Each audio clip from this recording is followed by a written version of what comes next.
नमस्कार, स्वराज संवाद में आपका स्वागत है। मैं हूं आपके साथ अमित कुमार। आज हमारे खास मेहमान मध्य प्रदेश के नेता प्रतिपक्ष उमंग सिंघार जी हैं। बहुत बहुत स्वागत है आपका। धन्यवाद अमित भाई।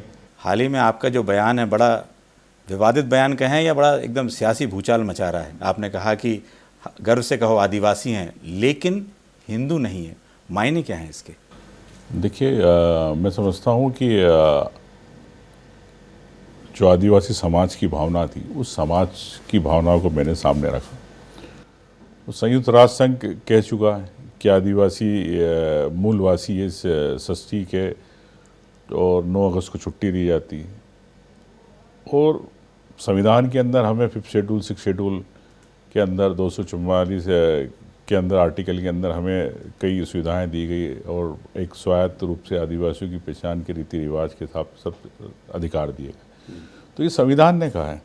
भारत का संविधान जब बना था, उसके पहले मैं समझता हूँ कि 1891 में जब जनगणना हुई थी, तो आपके मिस्टर जे बेनो थे, ब्रिटिश आयुक्त, उन्होंने आदिवासियों को एक अलग पहचान दी थी जनगणना के अंदर।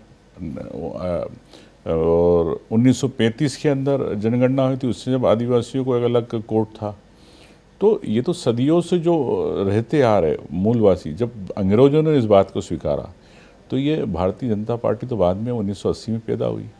तो इनको इतनी परेशानी क्या है?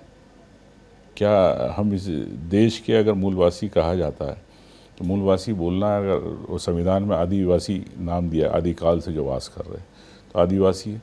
तो गर्व से हम कहते हैं आदिवासी, प्रकृति पूजा करते हैं। तो हमारी संस्कृति है, हमारे रीति रिवाज है, हमारी पारंपरिक कई व्यवस्थाएं हैं। उसी के आधार पर संविधान में बातें हुई, उसी के आधार पर सुप्रीम कोर्ट ने कई मामलों में निर्णय दिए कि हिंदू एक्ट आता, तो हिंदू एक्ट के अंदर 1955 में हम लोग नहीं आते, हम लोगों के लिए अलग व्यवस्था है। तो ये जब चीज़ें कानून में है, संविधान में है, मैं वही बात कह रहा हूँ। तो आपने बीजेपी को नसीहत दी कि आप संविधान पढ़ो। संविधान पढ़ो। संविधान पढ़ना आता नहीं, उल्टी किताब पढ़ के संविधान पढ़ते, इनको समझ में आता है नहीं। तो मैं कहता हूँ कि पहले संविधान पढ़ें, सुप्रीम कोर्ट के निर्णय पढ़ें, उसके बाद बात करें। और अगर ये आदिवासियों की पहचान ख़त्म करना चाहती है भारतीय जनता पार्टी, तो ऐसा क्या हम कर्मा पूजा नहीं कर सकते? क्या हम बगोरिया नहीं कर सकते? क्या हम हमारे देवी देवताओं की पूजा नहीं कर सकते? क्या हम पेड़ पौधों की पूजा नहीं कर सकते? क्या हम प्राकृतिक पूजक है? इतने सालों से, हजारों सदियों से हम करते आ रहे। तो हम सूर्य की पूजा करते, फसल की पूजा करते, पेड़ पौधों की पूजा करते, जंगली जानवरों की पूजा करते, उनको देवता मानते हैं हम। तो मैं समझता हूँ कि भारतीय जनता पार्टी अपनी सोच से सिर्फ राजनीतिकरण करना चाहती, आदिवासियों की पहचान खत्म करना चाहती, आदिवासियों का अस्तित्व खत्म करना चाहती। तो क्यों बताया भारतीय जनता पार्टी? आपने इस विवाद के बीच में कहा कि आप भी जो है गणेश विसर्जन करते आ रहे हैं, पिछले 16 सालों से करते आ रहे हैं। लेकिन मैं समझता हूँ कि मैं, चूँकि संविधान में सभी समाज को, सभी धर्मों को सम्मान देना स्पष्ट है, तो अगर मैं 16 साल से अगर गणेश जी की वितरण करता हूँ मूर्ति, तो एक सम्मान है उस समाज का, सनातन धर्म का। अगर मेरे मन में ऐसा होता तो नहीं करता। लेकिन अगर हम किसी समाज को, किसी हिंदू धर्म की संस्कृति का सम्मान कर रहे, तो क्या उनको आदिवासी संस्कृति और धर्मों को सम्मान नहीं करना चाहिए भारतीय जनता पार्टी? क्यों ये गाँव के अंदर जाके शिव पुराण या अन्य इसकी बातें करती है? ठीक है, आप करो, हम उसके लिए मना नहीं कर रहे। लेकिन कभी आपने आदिवासियों के धर्म की बात करी, आदिवासी संस्कृति की बात करी, आदिवासी पेड़ पौधों की बात करी, जो हम पूछते उनकी बात करी? उसकी बात करते ही नहीं किसी आदिवासी क्षेत्र में जाके। आपके इस बयान के बाद डॉक्टर मोहन यादव ने कहा कि हिंदू और हिंदुत्व का अपमान करती है कांग्रेस, आपको माफ़ी मांगनी चाहिए। देखिए, ऐसा है कि अब मुख्यमंत्री जी को भी यही कहना चाहूँगा कि संविधान पढ़ ले, सुप्रीम कोर्ट के ऑर्डर पढ़ ले और व्यवस्थाएं देख ले। और अगर मैंने अपमान किया तो आदिवासी पूरे समाज का अपमान की बात कर रहे हैं, मतलब मुख्यमंत्री जी। तो क्या आदिवासी समाज से माफ़ी मांगेंगे? आदिवासी समाज से पूछे क्या उनका धर्म नहीं है? पूछा आपने? मेरे पे आरोप लगा रहे हैं। तो मैं समझता हूँ मुख्यमंत्री जी को आदिवासी समाज के, और मध्य प्रदेश क्या, मैं तो कहता हूँ उड़ीसा, राजस्थान, महाराष्ट्र, गुजरात, सब समाज, जितने आदिवासी समाज, उन सब से पूछना चाहिए कि क्या अगर वो कहते हैं गर्व से आदिवासी है, तो इसमें कोई दो राय नहीं। आप भी आदिवासी हैं, उन किन परंपराओं का पालन करते हैं आदिवासी? थोड़ा सा इसको भी ज़रूर बताएं। देखिए, निश्चित तौर से हम लोग कर्मा पूजा करते हैं, सभी राज्यों में होती है पूजा। हर पेड़ की पूजा करते हैं, कुल देवता हैं, किसी के महुआ, किसी के आम है, किसी के तरबूज है, कई प्रकार के पेड़ पौधे हैं जिसको हम मानते हैं। और हर कुल के अंदर, जो आदिवासियों के अंदर कुल है, उसके अंदर कुल देवता की जब शादी होती है या कोई त्यौहार होता तो उसको बिल्कुल हम आमंत्रित करते हैं और उसकी पूजा करते हैं। आज़ादी के बाद लगातार सत्ता, जब जो भी सत्ता में रहता है, आदिवासियों को मुख्य धारा में लाने की कोशिश करता है कि वो कम से कम मुख्य धारा में आए, उस हिसाब से वो आगे बढ़ें। ये बयान आपका आना, चूँकि सत्ता में जो इस समय है, आपको लगता है कहीं ना कहीं इस समय ऐसा बयान के बाद कोई अलग एक सियासत की दिशा चल पड़ी है? देखिए, सियासत की दिशा की बात नहीं, एक समाज की संस्कृति की बात है, एक उसके रीति रिवाज की, उसके धर्म की बात है। मैं बार बार यही कहना चाहता हूँ कि आप क्यों किसी धर्म को हम पे थोपना चाहते हो? हमारी संस्कृति, हमारा समाज, हमारा रीति रिवाज, उसको जिंदा क्यों नहीं रखना चाहते हो? आप तो पहले जंगलों से बाहर कर रहे हो। आप कभी कहते हो वनवासी, वन में रहने वाले, जो आदिकाल से रह रहे हो आदिवासी है। मतलब जंगल में जो रह रहा वनवासी हो गया, तो वनवासी क्यों दिया आपने? जंगलों से आप बाहर कर रहे हो, उनकी ज़मीनें छीन रहे हो, उनकी ज़मीनें हड़प रहे हो। कई बड़े उद्योग आ रहे हैं, कोयले के उद्योग आ रहे हैं, तो जंगल से वो बेचारे विस्थापित होते हैं, जिनकी सदियों से जंगल में वो रहते आए, उनको आप बेघर कर रहे हो। तो ये उस आदिवासियों की स्थितियाँ हैं, तो आप उनको अस्तित्व ख़त्म करना चाहते हो। संविधान में आप में जो हमें अधिकार है, उस अधिकार के हिसाब से क्यों नहीं अनुरूप हमको रहने देना चाहते हो? अभी पैसा कानून भी आया है, उसको लगातार केंद्र के माध्यम से सभी राज्यों में इम्प्लीमेंट हो रहा है। आप लगातार आदिवासियों की लड़ाई के लिए, पट्टों के लिए, उनको जिन पट्टों से अलग करें, इसको भी आपने विधानसभा में उठाया है। स्थिति क्या है? देखिए, आप जानते हैं कि जंगलों की ज़मीनों पे कई सालों से, वर्षों से वो लोग रहते आए, जीवन यापन करते आए, खेती करते आए। तो सरकार क्यों कागजों की दाव पेच के अंदर उनके अधिकार छीनना चाहती, क्यों उनको जंगल से? मैं तो कहना चाहता हूँ, मैंने मुख्यमंत्री जी को कहा, विधानसभा में कहा कि आजकल नई टेक्नोलॉजी है, सैटेलाइट सर्वे कराए, हर मोबाइल में गूगल मैप होते हैं, कितने साल से खेती कर रहा है आपको पता चल जाएगा। फिर क्या प्रमाण की आवश्यकता आपको? आप उससे बेचारे से कागज़ मांगते हो। वो कागज़, जो एक आदिवासी अनपढ़ है, जो अपनी मजदूरी करके, खेती बाड़ी करके अपना जीवन यापन, अपना परिवार चला रहा, वो कैसे कागज़ इकट्ठे करेगा? क्यों उसको नियम में उलझाना चाहते हो? आप ज़मीन के अधिकार उसको देना चाहिए। मैं यही कहना चाहता हूँ। एक बात यह है कि लगातार विधानसभा सत्र जिस तरह से आगे बढ़ रहे हैं, आप उसको एक प्रकार से उसको एक रोमांचक तरीके से भी आगे लाते हैं कि कैसे करके विधानसभा में चर्चा हो, सुना जाए। आपका एक, हम लोगों ने भी देखा किस तरह से, चाहे आप अलग अलग तरीके से इस बार देखा कैसे आप लोगों ने किया। आपको लगता है कि अब चूँकि लंबे समय से कांग्रेस सत्ता से वादी, 1.25 साल छोड़ दिया जाए तो 22 साल से करीब आप में मंत्री भी थे, बल्कि वन और पर्यावरण मंत्री थे, लगता है कि अब क्या करें, क्योंकि अब फिर चुनाव आने में समय ऐसे ही बीत जाएगा। किस तरह की तैयारी की ज़रूरत है नेता प्रतिपक्ष होते हुए आपकी? देखिए, जब देश आज़ाद हुआ था तो हमारे महापुरुषों ने देश को एक आम जनता के लिए लोकतंत्र के सपनों को देख के बनाया था। स्वशासन, अंग्रेज़ों को हमने इस देश से हटाया। लेकिन स्वशासन का मतलब ये होता, लोकतंत्र का मतलब होता है हर व्यक्ति का अधिकार। और लोकतंत्र के अंदर आम व्यक्ति की आवाज़ आजकल सरकार सुनना नहीं चाहती, चाहे केंद्र की सरकार भारतीय जनता पार्टी की हो, चाहे प्रदेश की सरकार। किसानों की बात होती है तो किसानों के लिए खाद नहीं, लेकिन इनके मंत्री जवाब देते हैं कि हर किसान को खाद मिल रही पूरे प्रदेश में। जब आदिवासियों की बात हुई, जंगल ज़मीन की बात होती है तो उनकी ज़मीनें बेची जा रही हैं। कई शहरों की कीमती ज़मीनें ट्रांसफ़र कर दी गई, कई कलेक्टरों ने मिलजुल के उसके अंदर करके। आपको पता है स्थिति क्या है, इंदौर की स्थिति, उज्जैन की स्थिति है, देवास की स्थिति है, जबलपुर की स्थिति है, भोपाल की स्थिति है। तो मैं समझता हूँ कि जो सांकेतिक प्रदर्शन हम लोग ने किए, सरकार चर्चा नहीं करना चाहती है, ओबीसी आरक्षण पर चर्चा नहीं करना चाहती। जब सरकार घबराई, लगा कि वोट हमारे हाथ से खसक रहा है, तो सर्वदलीय बैठक बुला रहे हैं। तो सर्वदलीय बैठक की आवश्यकता क्या? सर्वदलीय बैठक जब होती है जब दो पक्षों में विवाद हो, ये समन्वय नहीं बनता। जब होती सर्वदलीय बैठक, हम तो कमलनाथ जी की सरकार के समय हमने कानून पास किया ओबीसी आरक्षण का, आधे आपने विभागों के अंदर कई विभागों में 27% आरक्षण दे दिया। आप पीएससी में देना नहीं चाहते, 13% उनके होल्ड कर दिए। तो क्यों? आप वकीलों को करोड़ों रुपए फीस दे रहे हो, तो आप हलफनामा दीजिए तत्काल, सुप्रीम कोर्ट में हलफनामा दे, कल से 27% का आरक्षण मिलने लगे। बीजेपी कहती है आप श्रेय लेना चाहते हैं, चूंकि काम हम करना चाहते हैं, ओबीसी को आरक्षण देना चाहते हैं। अरे श्रेय की बात क्या, घर तो हमने ही बनाया था, कमलनाथ जी के समय कानून हमने पास किया, तो घर तो हम बना चुके। अब गृह प्रवेश में 5 साल के बाद भारतीय जनता पार्टी नारियल फोड़ के प्रवेश करना चाहती है। आइए, स्वागत है, लेकिन ओबीसी के लिए करो। एक कई योजना है जैसे लाडली बहना, लाडली लक्ष्मी ऐसी योजना है, क्या आज भी कांग्रेस के पास तोड़ नहीं है इन योजनाओं का, जिस तरह से ये योजना उनके लिए विनिंग फैक्टर के रूप में काम करती है? देखिए, मैं समझता हूँ कि चुनाव कई तरीके से भारतीय जनता पार्टी लड़ रही है, कि सिर्फ एक लाडली बहना के नाम पे नहीं जीती। ऐसा होता तो फिर हमारे मालवा निवाड़ में क्यों नहीं जीती, वहाँ भी थे वोट। लेकिन मैं समझता हूँ कि सिर्फ लुभाने की बात करती है। आपने कहा जब इन्होंने चुनाव हो रहे तो इन्होंने कॉल सेंटर बनाया कि हम हर महिला को, बहना को, लाडली बहना को 3000 देंगे। शिवराज जी ने बड़े जोर शोर से नारेबाजी करी, बड़े इवेंट किए। क्या 3000 रुपये लाडली बहना को मिले? 2 साल होने आए।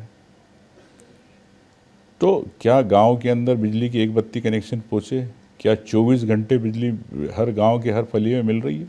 झूठी बात करने वाली, झूठे वादे करने वाली भारतीय जनता पार्टी। किसान परेशान, उद्योगपति परेशान, फैक्ट्रियां बंद हो रही, एमएसएमई सेक्टर में क्या स्थिति है। तो मैं समझता हूँ कि बेरोजगारों को इन्होंने नया नाम दे दिया, आकांक्षी रोजगार। अरे बेरोजगार है तो आकांक्षी तो रहते ही है, अब नाम बदलने से क्या उसको रोजगार मिल गया? लेकिन बड़ी विडम्बना है कि आप उस बेरोजगार है तो उसको आप रोजगार दो। आप स्किल डेवलपमेंट की कई ट्रेनिंग प्रोग्राम करते हो, लेकिन मध्य प्रदेश के युवाओं को नौकरियां नहीं मिल रही।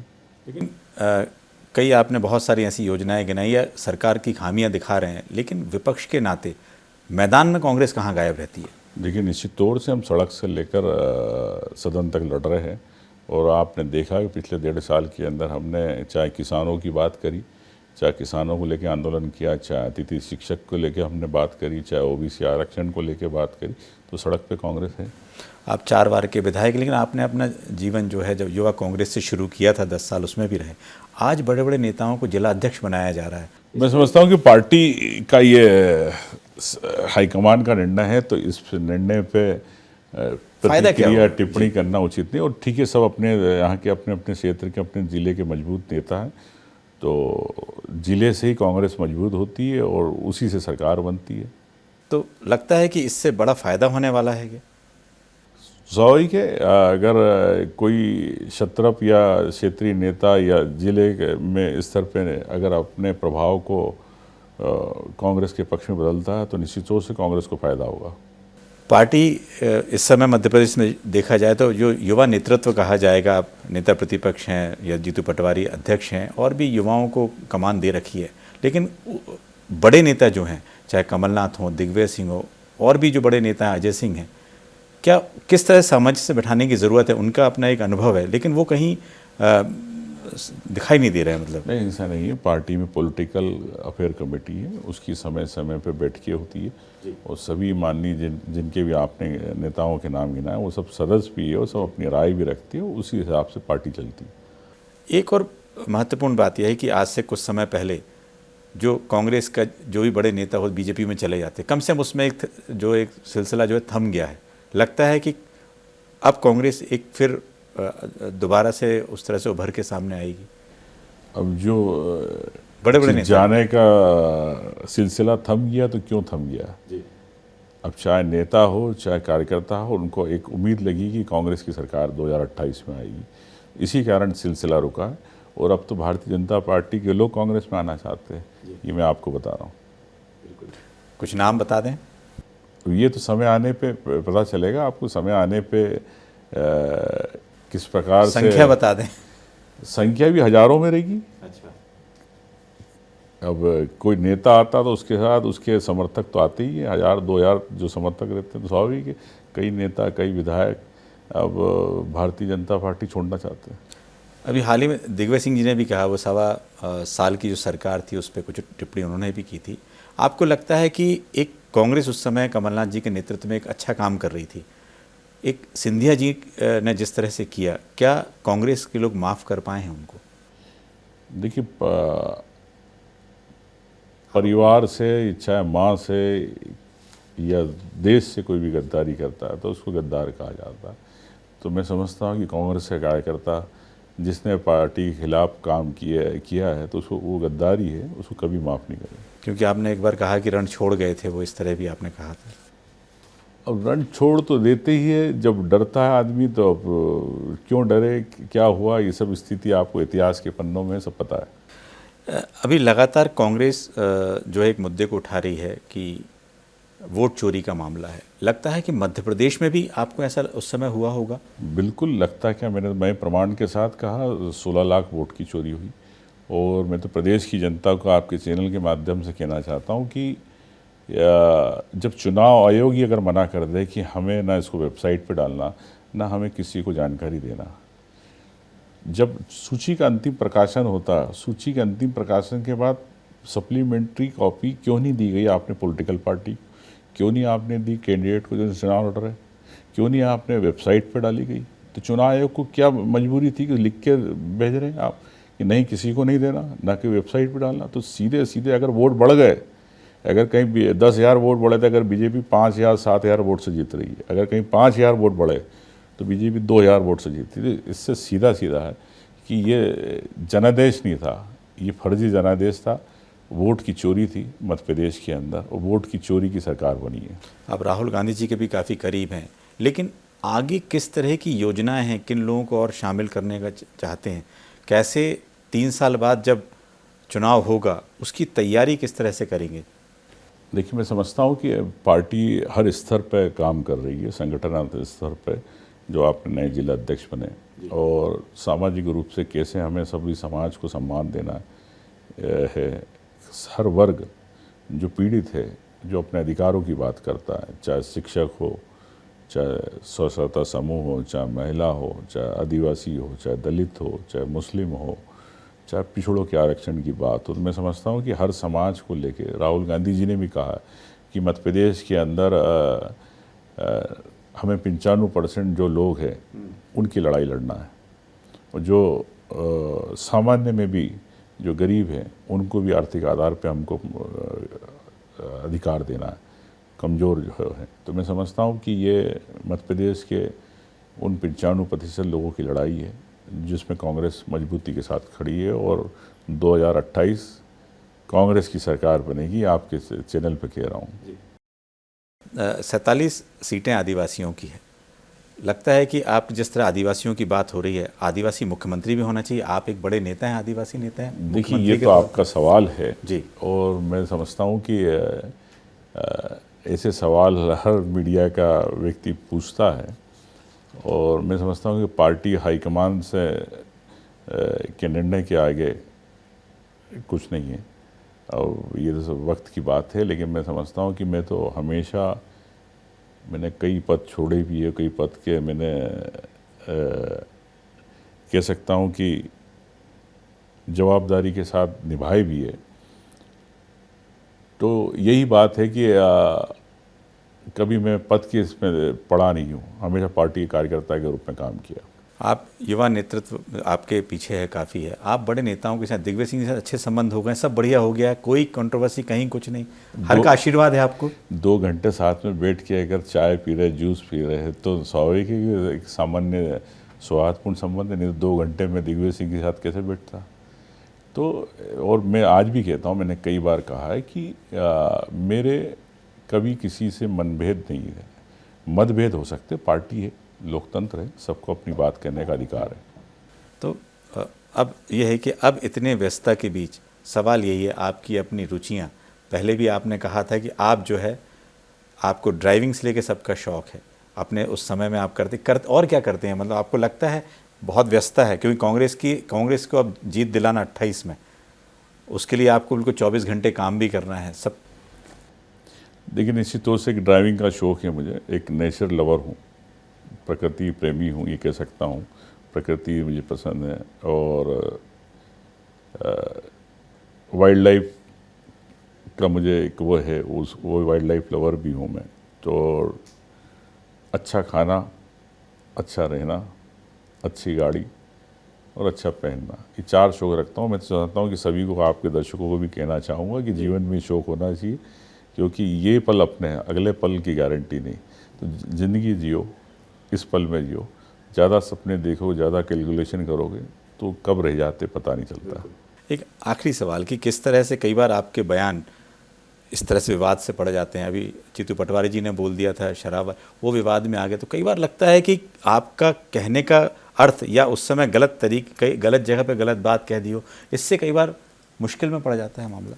देखिए, मैं समझता हूँ कि जो मैं बात कहता हूँ उसमें हमेशा अडिग रहता हूँ, कायम रहता हूँ, चाहे कल का बयान हो, चाहे परसों की बात हो, और बातों को प्रमाणिकता के साथ, तथ्यों के साथ बोलने में विश्वास रखता हूँ। मैं तो हर बात पर डिबेट करने को तैयार हूँ।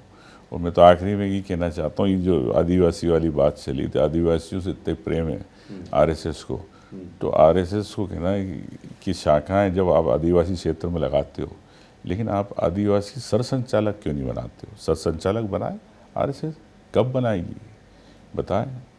इतने सालों में तो कोई बना ही नहीं। कई सालों के बाद आपने भारत का झंडा अपने संघ कार्यालय फहराया। तो मैं समझता हूँ कि कब आदिवासियों की आप सोचेंगे सरसंचालक महोदय, बताए भागवत जी। तो आदिवासी सनातनी परंपरा को नहीं मानते? नहीं, मैं देखिए, हमारे यहाँ हनुमान जी को भी मानते हैं, राम जी की भी मंदिर है, सबके मंदिर। लेकिन आप, हमारी भी, हमने रीति रिवाज है, हमारा भी धर्म है, तो आप उसको तिरस्कार क्यों कर रहे हो? आप उसका अपमान क्यों कर रहे हो? तो मैं समझता हूँ कि हिंदुस्तान में चाहे बौद्ध है, सिख हो, जैन हो, सबके अपने अपने धर्म है, सब अपने अपने धर्म का पालन करते हैं। तो सिर्फ आदिवासियों के पीछे क्यों पड़ी है? क्या इनको डर है? ये वोट की राजनीति, यही डर है? इस अगर ये डर नहीं होता तो आज आदिवासियों की बात नहीं करते। कांग्रेस को मैं जोड़ने के लिए, युवाओं को जोड़ने के लिए आपका कोई संदेश, कोई ऐसा चाहे कि कांग्रेस से जुड़ें, और किस तरह के युवाओं की ज़रूरत है इस समय कांग्रेस को? देखिए, राहुल गांधी जी ने भी एक बात कही, उस बात को मैं भी बिलीव करता हूँ, डरो मत और लड़ो। तो कोई भी अन्याय के खिलाफ जो आवाज़ है उसको सशक्तता के साथ, मजबूती के साथ बोलना चाहिए, और यही युवाओं की आवाज़ होना चाहिए। दहाड़ो, शेर की तरह दहाड़ो, ये युवाओं को कहना चाहूँगा।